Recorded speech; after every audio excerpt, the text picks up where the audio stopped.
سلام، به کانال الیکو فشن خیلی خوش اومدین. اسم من الهام و قرار صفر تا سر طراحی دستی لباس رو اینجا با هم یاد بگیریم. تو این جلسه میخوایم حرکت پای فیگور رو با هم دیگه کار کنیم. اینم پیج اینستاگراممونه که حتما فالوش بکنید. اگر این ویدیو رو دوست داشتید لایک کنید، کانال رو سابسکرایب کنید، زنگوله رو هم فعال کنید تا به محض اینکه ویدیو جدید گذاشتم نوتیفش براتون بیاد. خب بدون معطلی بریم سراغ آموزش. برای پا هم دقیقاً همین تکنیک رو داریم. یادتونه توی اول فیگور اولیه اینجا که خط باسن داشتیم، تقریباً اینجاها بود دیگه که ما بعد خط مایه رو یکم بالاتر کشیدیم. 2 نقطه در نظر گرفته بودیم، اومدیم وصل کرده بودیم به 2 مرکز پا و 2 مرکز زانو و 2 مرکز در واقع مچ پا. اینجا هم میتونم این کارو بکنم، میتونم بیام حالا مثلا یه خط صاف بکشم اینجا، اینو دقیقا رو هم بذارم، این شکلی میشه. خب مرکزها رو مشخص کنم، مثلا اینم این کوچولوه، اینم که مرکز بالا. حالا چیکار کنم؟ پا میخواد حرکت کنه، مثلا یه ذره میخواد بیاد به این سمت ولی کاملا صاف. از بالا تا پایین اندازه میزنم، مثلا شده 13.5، میارم اینجا و به اندازه 13.5 رسمش میکنم. حالا از اینجا تا اینجا چقدر بوده؟ 6.5 بوده. خب 6.5 من مشخص میکنم. این الان میشه زانوی جدید من، اینم میشه مچ پای جدید. میبینید توی یک حالت انحنایی داره حرکت میکنه، روی یک کمانی در واقع. خب میام میکشم روی پا رو تقریبا، چون میخوام اینجا پا به حالت نیم رخ باشه، پس این قسمت پا رو صاف میکشم.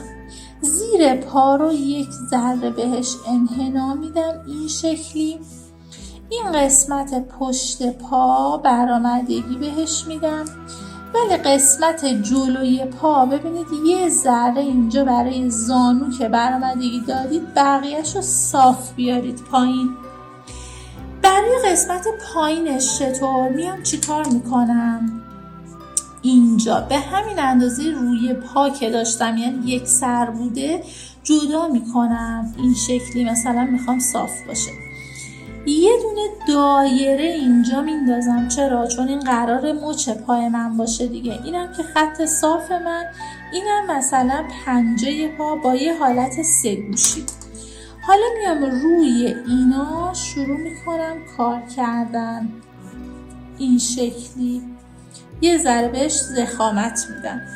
این میشه پا تو حالت نیم رخ. حالا اگر پا بخواد تو همین حالت نیم رخ ولی اینجوری حالت شکستگی داشته باشه چی کار میکنم؟ دوباره مثل همون بالا، اول میام ببینم که این قسمت تیکه بالای پا چند سانته. گفتیم چقدر؟ 6.5.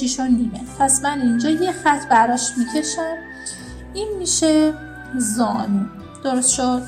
قسمت پایین چند سانت بود؟ 7.5 مثلا بوده.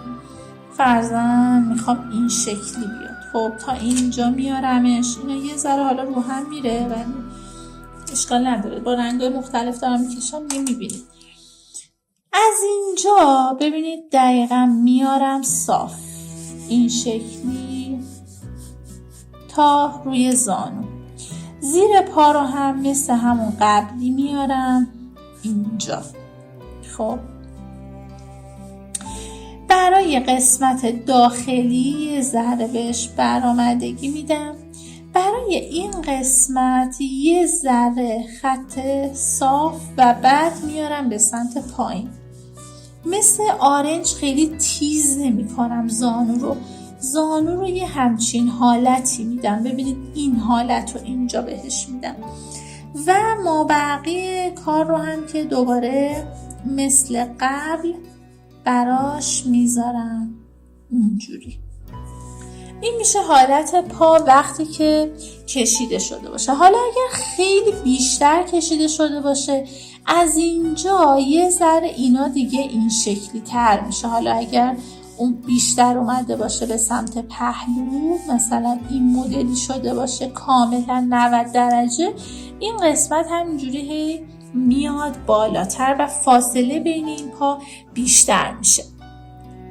حالا اگر بخوایم مثلا مچ پا توی جای خاصی باشه چه کار کنم؟ فرضاً این پا رو میخوام یه جوری بکشم که این پا ثابته ولی مچ این پا اومده اینجا و پا این شکلی. دیدید ما این ورزش‌های تعادلی یوگا اینا اگر انجام داده باشید مثلا پا اینجا قرار داره، ببینید این شکلی.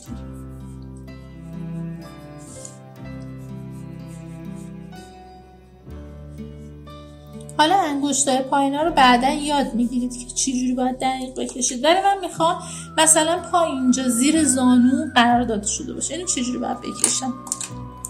میام اول نوک پرگارم رو به اندازه بیس اولیه‌ای که دارم، بیس اولیه‌ای که کشیدم باز میکنم اینقدر.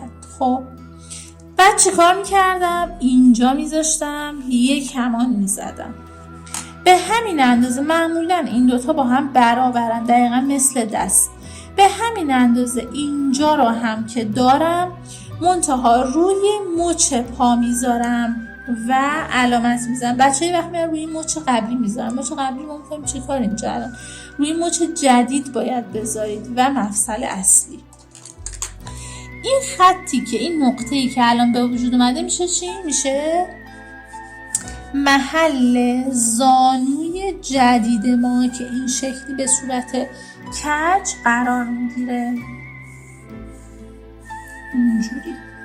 خب حالا میام اینو ماهیچه‌ایش میکنم. بازم مثل قبل اول اینجا رو تقریبا صاف میارم، برای قسمت زیرش یه ذره بهش انحنا میدم اینجوری، منتها کامل تا ته نمیارم.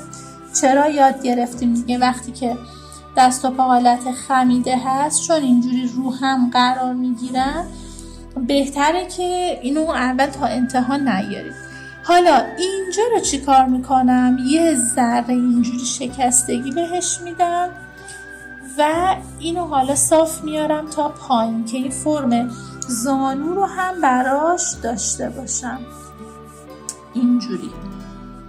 این میشه چی؟ میشه حرکت دست و پا توی حالت دو بعدی. یعنی چی؟ یعنی فقط به اطراف داره حرکت میکنه. هنوز ما حرکت به سمت جلو و عقب رو یاد نگرفتیم، فعلا فقط حرکت به سمت اطرافه. امیدوارم که این آموزشم براتون مفید بوده باشه و منتظر تمریناتتون هستم.